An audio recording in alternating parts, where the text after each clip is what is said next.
good morning mga bay. Andito tayo ngayon sa kahabaan ng Karangalan na to. Wala pa tayo sa Dalton Pass.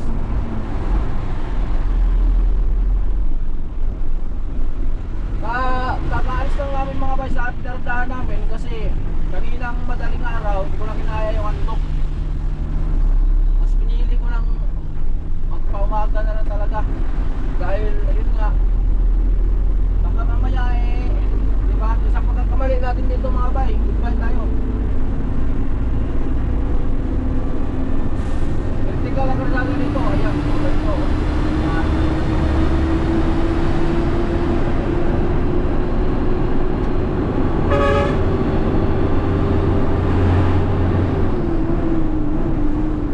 Dito, mabilisan ang paa.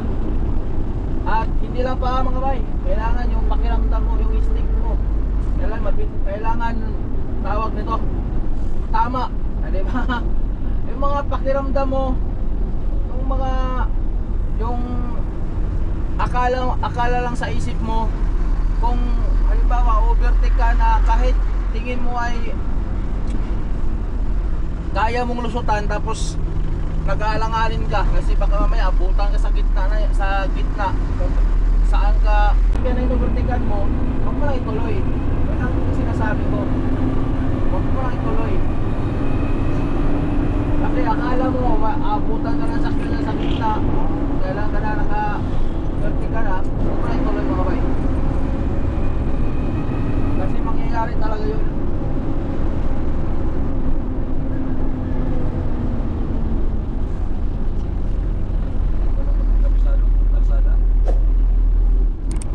Merong nauna sa atin ngayon na may hilang girder.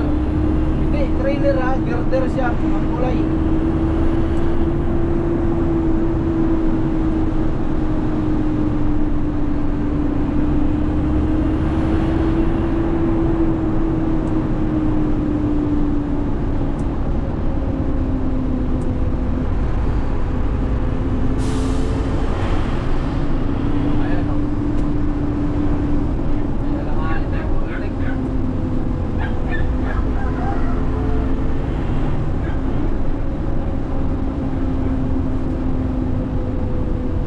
Barangay Balite ito dito.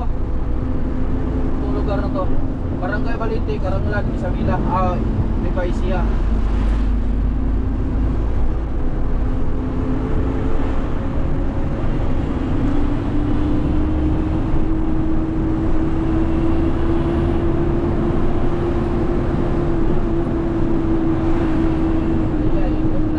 Dito tayo matatagan. Kailangan yung nasa harapan natin naka-overtake na agad. Na-stackball yung wingpan. Stackball yung wingpan.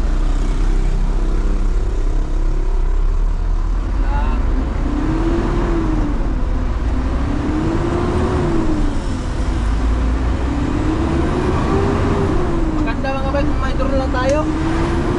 Dito ako nagpapalipad ng drone na inabutan ng gabi. Muntik nang nawala before yung sabi, pinabukasan sa Balite, sa kahoy. Dito yun.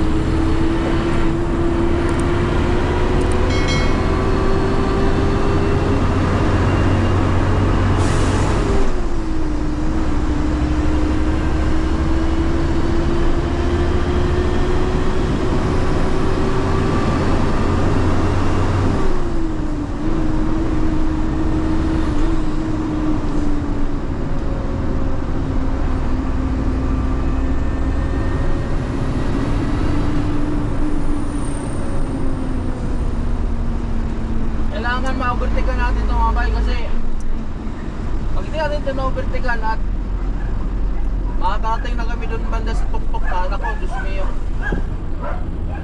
sunod lang kami ng sunod dito para kaming overtake tayo, hindi itong si Marigoy.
abutan tayo dun sa ay kargang girder. Magsunod-sunod na naman tayo hanggang dito sa taas ng Dandol Falls. Kaya doon na sa baba ng Santa Fe. Karanglan pa doon dito. Sako pa doon ng Karanglan.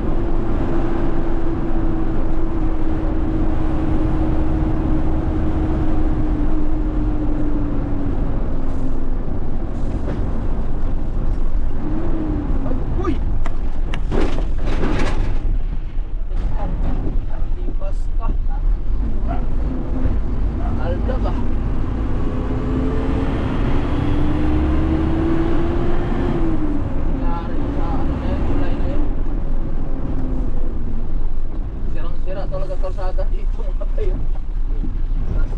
Noon pa to.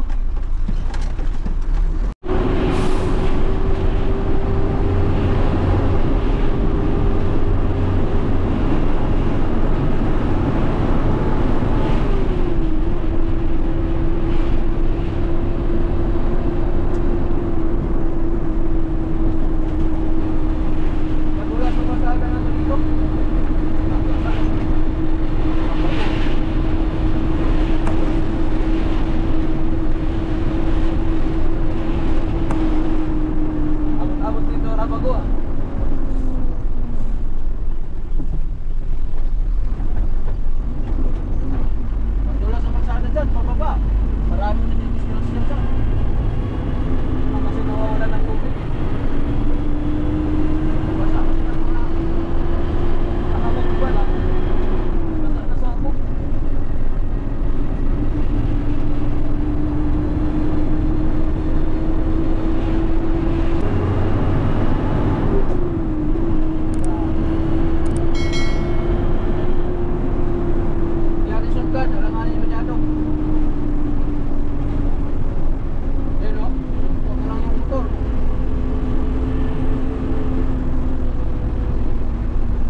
abutan mo yung mga loaded na truck dito sa tuktok,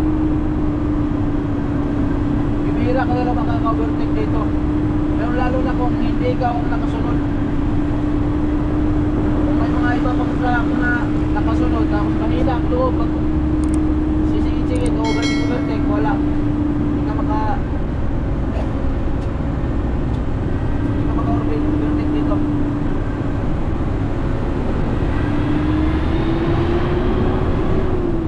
Dito, nagagawa mo yung overtake kahit double solid lane yan.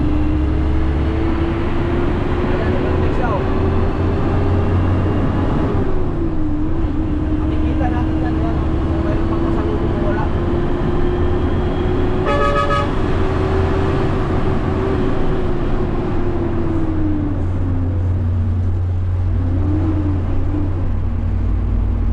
Saan ba daw, sabi niya?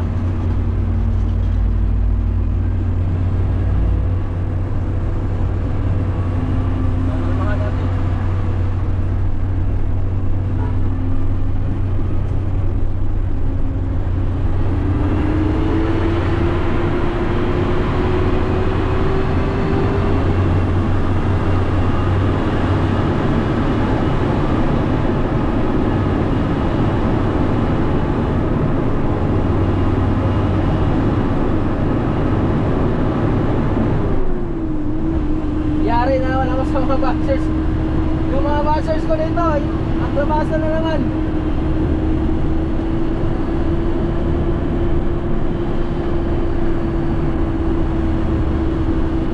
Ang malulupit dito mga overtake mga bay, mga bus, lahat ng mga bus na dumadaan dito, grabe ang titinig nila.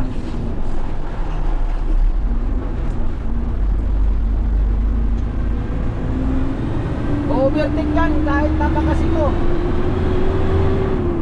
Mahirap pag araw, sus, wala kang sign kung paano tawag ito, wala kang sign kung may kasalubong ba, may kasalubong ka ba, ganyan.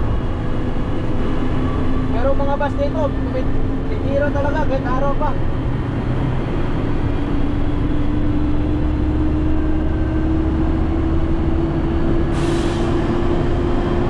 Malapit na tayo sa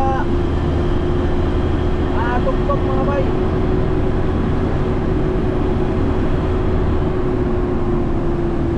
Inaala natin yung Dalton Pass. Ay, hindi pa pala dito.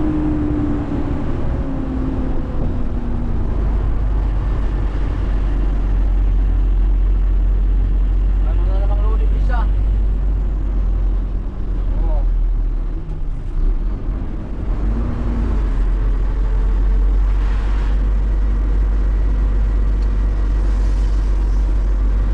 Yung karga nila, mabigat yan. Nasa mga 40 tonelada yan. Kala mo sticker mo? Ha? Kala mo sticker mo? Ayan.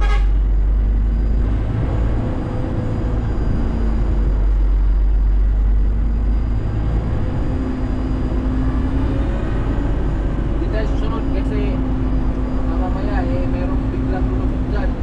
Mabitin to, maglaka natin to. Sundan na natin yung mga bayi ito. Pero hindi natin nakikita ha? Mayor nila, kaulangan nila, 50 tons. Ano? 50 tons, subakal. Alin yung? Kaulangan nila mayor din. Sa bugin yata sila ng ano, punta doon sa atin, bearing. Mabiring din sila? Oo. Tuloy pa tayo. Ayay. Lang. May kasalubong. Ano ba yun? Hindi pala ka. Ayaw nga. Lupok.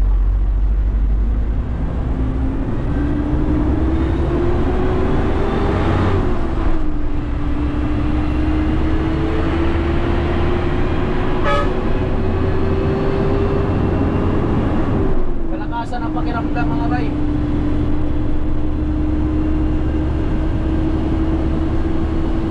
Hindi mo pwedeng sundan yan hanggang taas. Kaya kahit alanganin, overtake ka talaga. At hindi lang ako ang gumagawa niya dito. Halos lahat ng mga biyahedor na bumibiyahe dito mga bay, mabalik-balik dito ginagawa yan. Itong mga trailer na to, ginagawa yan nila. trailer ang ginagawa na nila pag hindi sila. Pero pag loaded sila, hindi, siyempre, hindi nila gagawin yan. Ayan o, kapang naman si Parigoy. Sinyas lang i-overtake. Pag bigyan niya yung ano ba, mga ganyan. Kasi tawag sa mga tropa natin na mga piyahidor na dumadaan dito sa ito nga lugar na to, critical area na lugar na mga guys.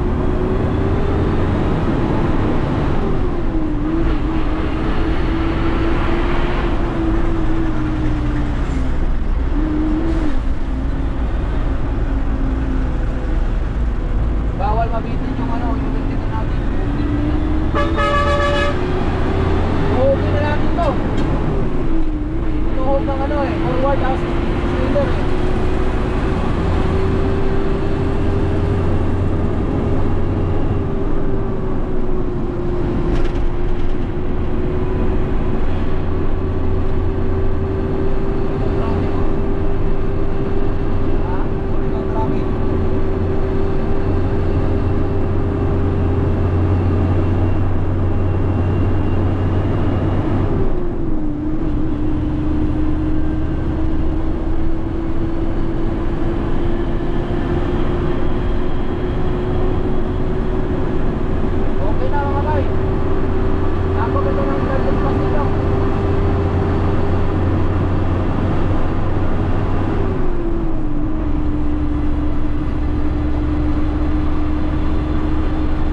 exhaust niya. 184 na lang ang tatakbo natin ah. Ayun naman, kagano naman yan.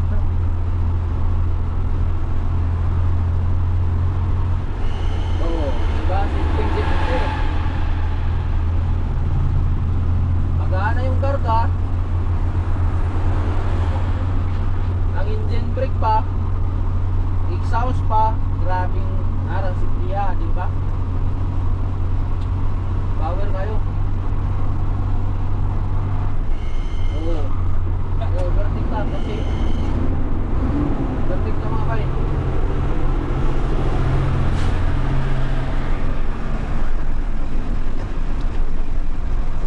Yan yung palengke ng ano, Santa Fe.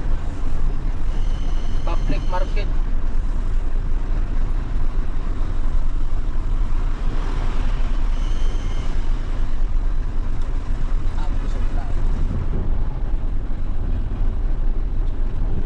Ito dito sa baba, magwashing kami.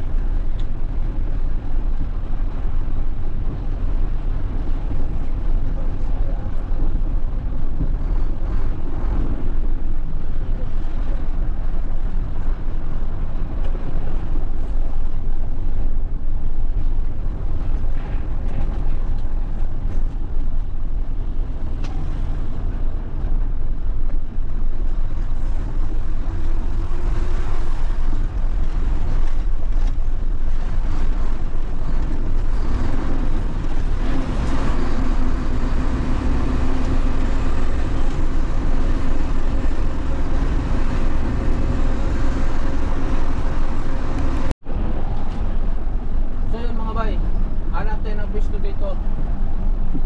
Magpapahugas tayo ng truck. Oo, walang naghugas pala dito, kami lang maghugas. Hanap tayo ng kuhan, magustuhan natin para mahugasan natin yung kuhan. Lang puno. So, kung wala dito, doon sa baba. Ito. Yan. Dito ako lang papaw. Ay, langanin. Apa, langanin tayo. Ito, basaan ang parang ng truck. Ibalik, doon na lang sa baba. Dito lang kayo sa baba ang pahugas. Ayun mga bay, may bagong kalsada dito, pero hindi natin alam kasi siyempre sa tagal na ng panahon na hindi ako nakabiyahe dito. Baka mamaya kung dadaan tayo doon tapos yun pala naghatid lang ng bakho yun, di pala tapos yun, di pala tagos yun doon sa Bangbang. Di nayari na, dito na lang tayo mga bay, malapit na tayo sa Bangbang. Ito, Bangbang na nga to. Ito, Bangbang to dito mga bay. So, dito yung bagsakan ng mga gulay. Okay, may tumatawag. Labart! Ay, oh sir, magandang umaga rin po.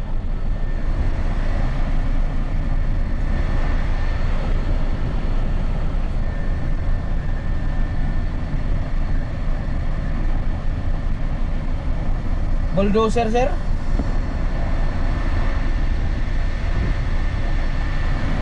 Yun sir, ang wala akong alam dyan sir sa mga equipment sir. Kakarga lang kami equipment pero wala akong alam sir na pwedeng, kung saan pwedeng magrenta.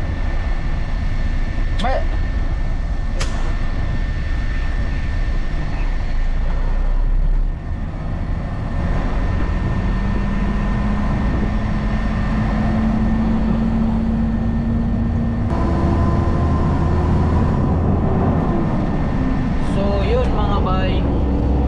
nandito tayo sa Bangbang at hindi ito sentro ng Bangbang mga baya, hindi pa yung sentro, bagsakan ng gulay lang yan dyan. Ito, pagbaba natin dito sa bundok sa ahon na to, yun yung sentro ng Bangbang. So ayan, sa dati sa pagkakaalam ko noon mga baya, nung madalas pa ang biyahe ko dito, pwestuhan din ng LTO to, yung pagpatong dyan sa taas. Pwestuhan ng LTO yan. So, ewan ko lang. Ngayon kasi Sabado, walang LTO ngayon, kaya libre tayo. Ang meron ngayon mga ba, it's PG lang. So, namimiss ko tong lugar na to. Siyempre mga bay, no? Kasi maganda kasi ang tanawin dito mga bay. So, ito lang. Itong iba, Isiha, Nueva Vizcaya hanggang doon sa Isabela. Kaya itong vlog na to, sundan nyo ito mga bay, lalo na sa mga kababayan natin, no, na mga OFW na nasa ibang bansa ngayon na taga rito, taga Nueva Ecija, Nueva Vizcaya or Isabela. So para sa inyo to, no, para makita nyo kung ano yung kung gaano kaganda tong lugar nyo at ano ba yung nagbabago dito sa lugar nyo. Kasi baka mamaya pag alis nyo dito, wala pa masyadong struktura, ay maggulat na lang kayo ngayon na makita nyo sa vlog ko kung makapanood man kayo nito. Kasi marami tayong followers na nasa ibang bansa mga bay. Maggulat na lang kayo na ang dami na palang nabago dito, di ba? So ito, lulusong tayo dito.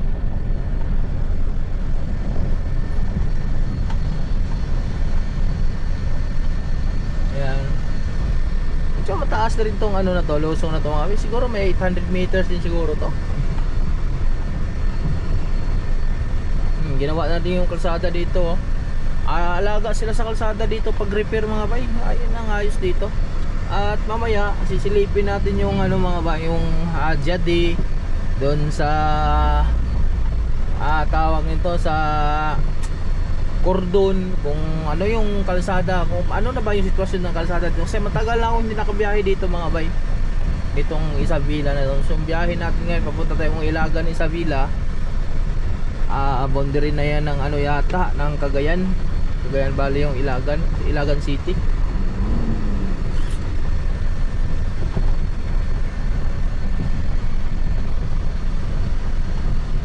Ayos dito ano.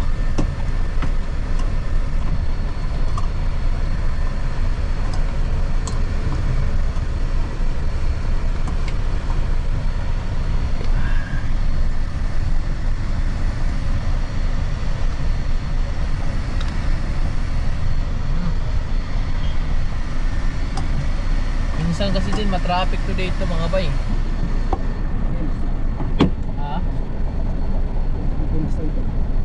Ano dan? Inside resort. Cold spring.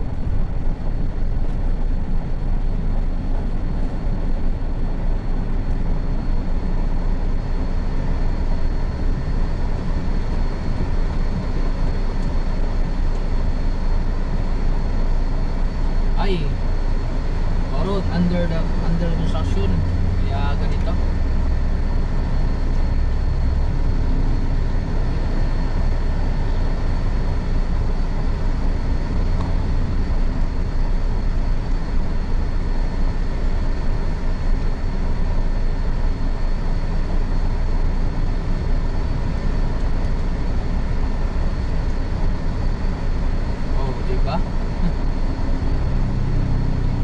So ito yung sentro ng Bangbang mga bay. Bangbang. Ayan. Ayan. Cristo pala tawag ko. Mga Ilonggo, mga puro iglesia na talaga kami. May traffic rin dito.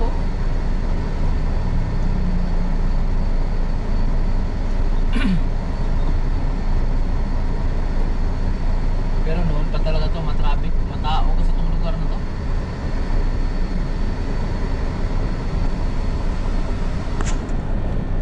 So yun, shout out nga pala kay Agaw Andro and Poseidon 38, sa kapitan na sa Poseidon 38, kapitan ng Poseidon 49, kapitan ng Poseidon 41, at saka kapitan sa Poseidon, tawag na ba yun?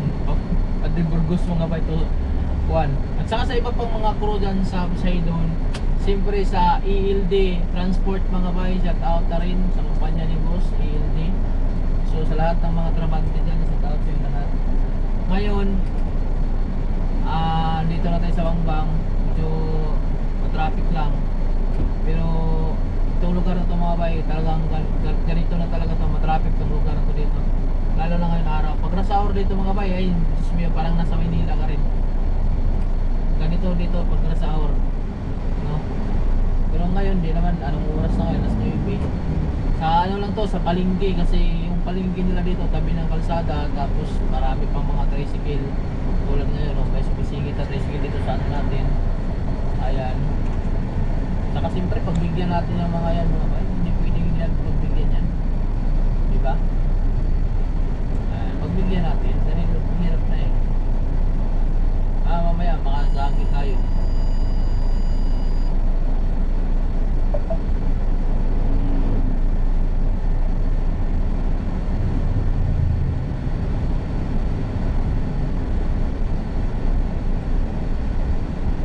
Diba? Kita nyo mga traffic.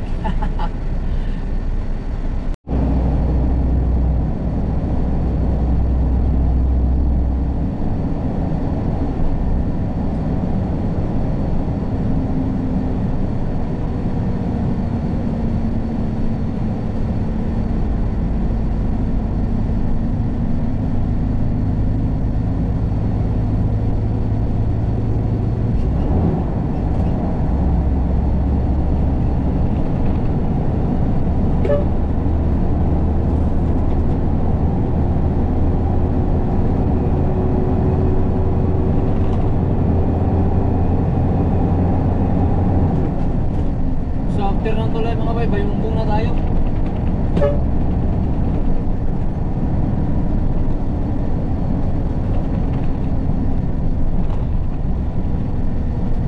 Gansha, gansha, shotgun, shotgun, buda, buda.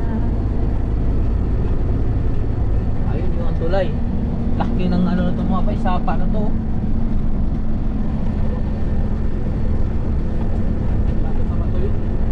Saka grabe tong ano na to, mga bukid na to mga bay. Madalas ang landslide dito dati. Malakas ang ulan dito ay matik yan. Minsan hindi kami nakakadaan dito kasi kahit may harang na yan. Ayan, lalo na dito. Landslide yan dati ha. Ay ito na ngayon oh, may landslide na naman ngayon oh. Oh, dati ito landslide yan, nakaharang sa kalsada. Ito ngayon oh, ito may landslide na naman oh. Oh, di ba? Ano?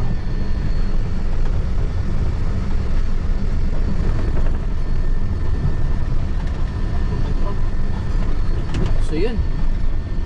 Ito yung sapa ng bayumbong mga bay. Hanggang ano to ha?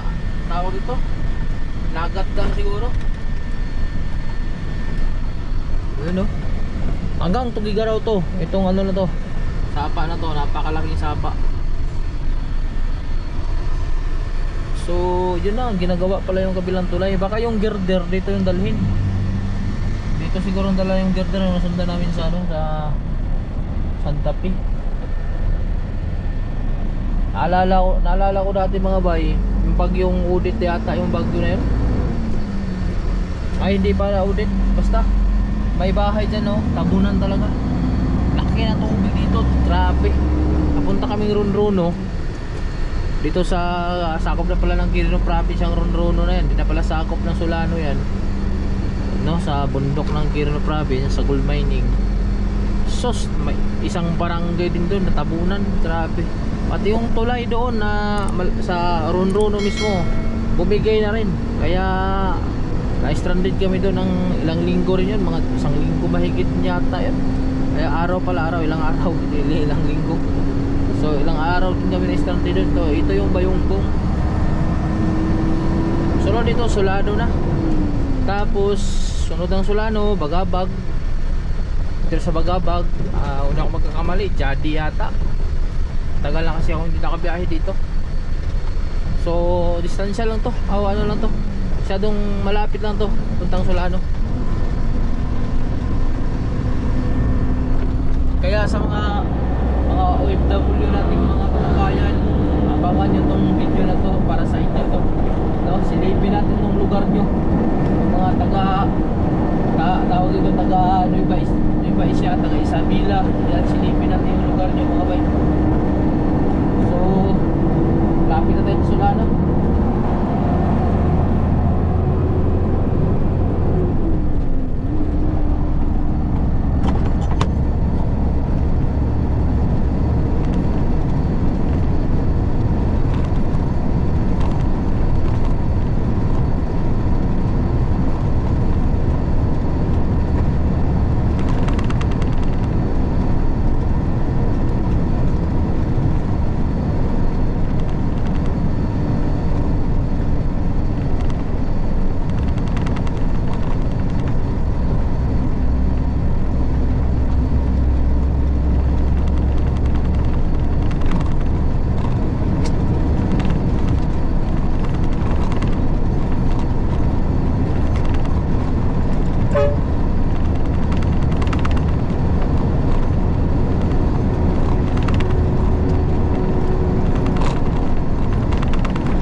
So yun mga bay, nandito na tayo sa bungad ng ano ngayon, Solano. Pero itong bypass ng Solano, bukas na pala.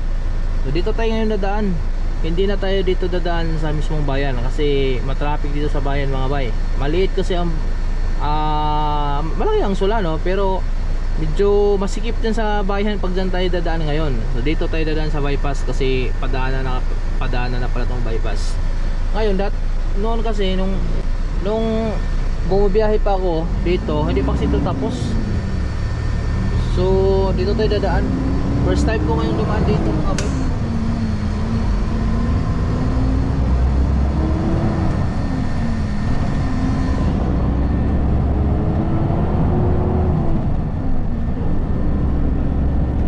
So ito yung bypass, napakalawak kalsada dito, 4 lanes to dito. At alam nyo ba dati mga bay, itong kalsada na to nung ginagawa pa lang, napakasaya dito tuwing hapon yan hanggang alas 9 siguro ng gabi. Maraming mga vendors dito na nagtitinda, pero ngayon parang pinagbabawal yata ang vendors na dito ngayon. Iwan ko lang ha. Grabe dito mga bay, napakasaya talaga. Simula mag-umpisa yan alas 5 ng hapon, alas 4 ng hapon, marami na yung tao dito. Dami ng mga nagtitinda dito. So dadaanan natin yung papuntang Runruno doon sa mining dyan, o bundok dyan.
Sabi kasi ng mga followers ko at saka mga bashers ko, ha?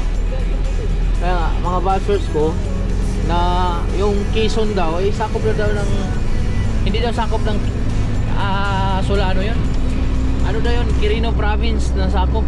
Pero nandun, no, nakalagay doon, no, Solano, Quezon. Eh yung Ronronos, sakop ng Quezon yun eh. Barangay Ronrono. So yun, ito na, hindi na tayo nakadaan sa mismong bayan, ng ano, mga bayan ng Solano. Ang lawak ng bypass dito. So first time kong dumaan dito ngayon sa bypass na ito, mga bay. Ang tagos natin dito, ang labas natin dito, mga bay, dito sa Bagabag. So yan, sundan lang natin yung mga kapwa natin tracker na dumadaan dito. Bumabaybe rin dito, papunta silang Tugigaraw siguro o Isabela din pa. So medyo mabilis. So imagine itong takbo natin ngayon, mga bay, dahil gawa ng ano, after sa ano namin tong pangarga na to, mahihatid namin dun sa Ilacan, kailangan namin makabalik agad kasi kuha na naman kami ng pangarga dito sa Kabuya, dali namin Valenzuela. So yun ang malapit-lapit yun, kaya kailangan namin makabalik agad.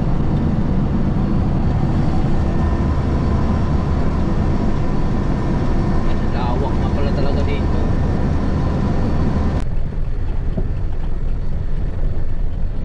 Diba? Mga private vehicle dito na rin dumadaan sa bypass. Ha? May kainan din to dito. Diyan sa unahan may kainan dyan.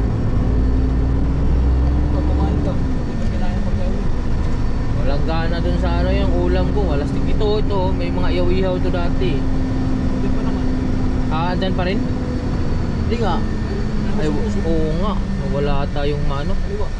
Wala tayong mapistuhan ng iyaw-ihaw o ano. Ayun, no. Dito. Saan? Eh, diyan tayo kakain. Hayaan mo na.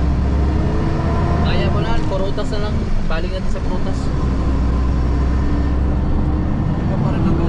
So yun, mga bay, balikan ko kayo pag malapit na tayo dito sa Giadi o sa Rigum, no? Basta